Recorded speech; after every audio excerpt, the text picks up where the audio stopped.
One of the most difficult things a soldier can do is try to break out of a city when their enemy has every exit route covered. The Union Army occupied Fredericksburg on December 12th, but on December 13th, they were going to have to attack the Confederates waiting for them on Marye's Heights. There were only a couple of streets that led out of Fredericksburg and onto a big open floodplain, and the Confederates had artillery zeroed in on every one of those. The area where many of the Union attacks exited the city was on Hanover Street and George Street. Hanover Street is immediately behind me and was swept by artillery fire. Because of that, most of the Union soldiers avoided it. They came out on a side street that angled into Hanover Street called George Street, which is off to the left. Taking advantage of the bend in the road, they had cover until the very last second. As a result, Confederates deluged this bottom and hit this intersection with everything they were worth.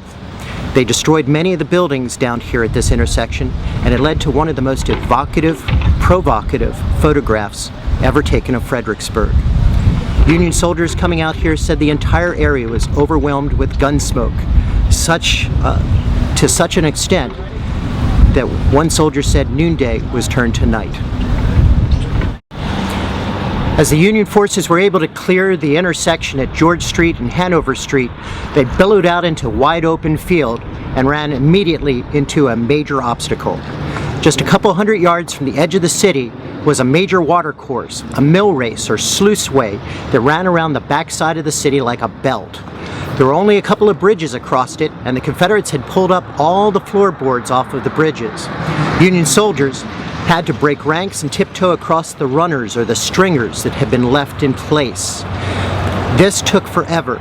A simple brigade of about 1,200 men would take about 30 minutes to get from one side of the mill race to the other side of the mill race. All the time, they would be under intense artillery fire. This area saw such incredible loss that one soldier said this was a veritable valley of death.